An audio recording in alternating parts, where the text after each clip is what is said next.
Hi, I'm Justin Sims from the Louisiana Assistive Technology Initiative. Today we're going to explore the second quality indicator of assistive technology, AT assessment.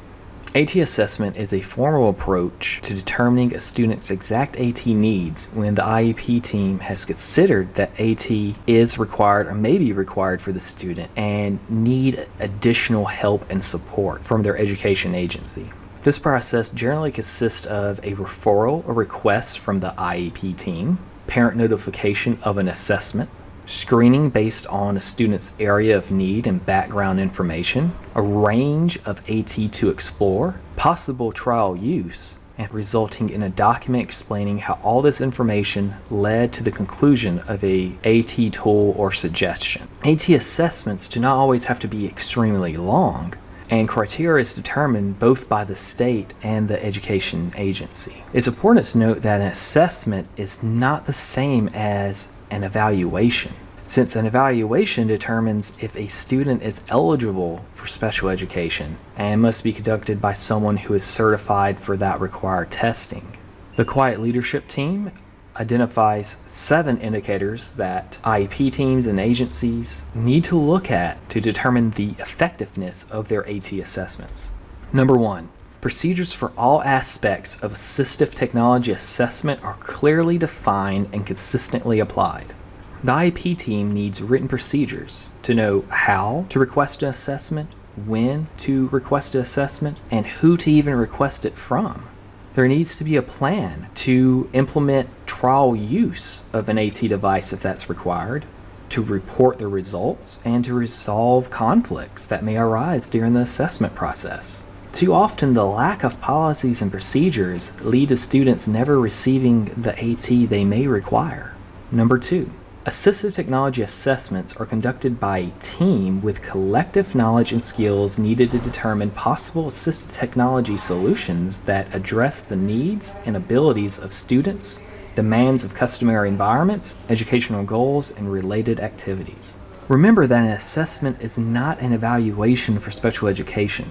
It is best practice for a team of individuals with expertise to conduct assessments according to the required knowledge and skills surrounding the student's need. Therefore, an actual AT team ideally collaborates and relies on everyone's strengths toward the decision-making process.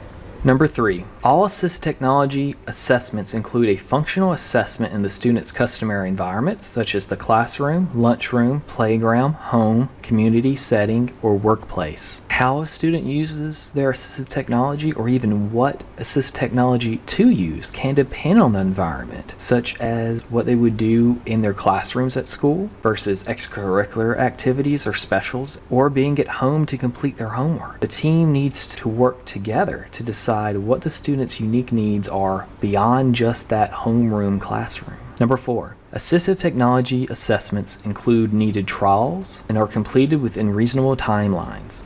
In order for a successful assessment to occur, the team must develop a time frame in which to conduct the necessary screenings regarding the various student environments. And very often, IEP teams may not have guidelines or procedures to have temporary trials of AT devices. How do you document that in the IEP? How are we going to make sure this device makes it back to whoever it's loaned from? Number 5, recommendations from the assistive technology assessment are based on data about the student, environment, and task. AT consideration could involve at least a discussion of evidence within this set framework. However, AT assessment mandates a formal compilation of data from sources such as performance records, results of experimental trials, direct observation, interviews with students, and antecedent records. This data needs to be clearly related to the student, environment, task, and the required or suggested AT tools explicitly. Number 6. The assessment provides the IEP team with clearly documented recommendations that guide decisions about the selection, acquisition, and use of assistive technology devices and services. A written rationale should be provided for any recommendations that are made. Recommendations may include assessment activities and results, suggested devices, services required by the student and others, and suggested strategies for implementing that assistive technology. Lastly, number 7. Assistive technology needs are reassessed anytime changes in the student, the environments, and/or task results in the student's needs not being met with the current devices or services. Again, AT assessment should not only occur during initial or reevaluation IEPs for special education. An AT assessment can be conducted anytime where changes affect the student. Thank you so much for watching this video. We're going to continue next time with assistive technology documentation in the IEP. If you enjoyed this video or it helped you out, please like and subscribe to help us out too. And thank you again.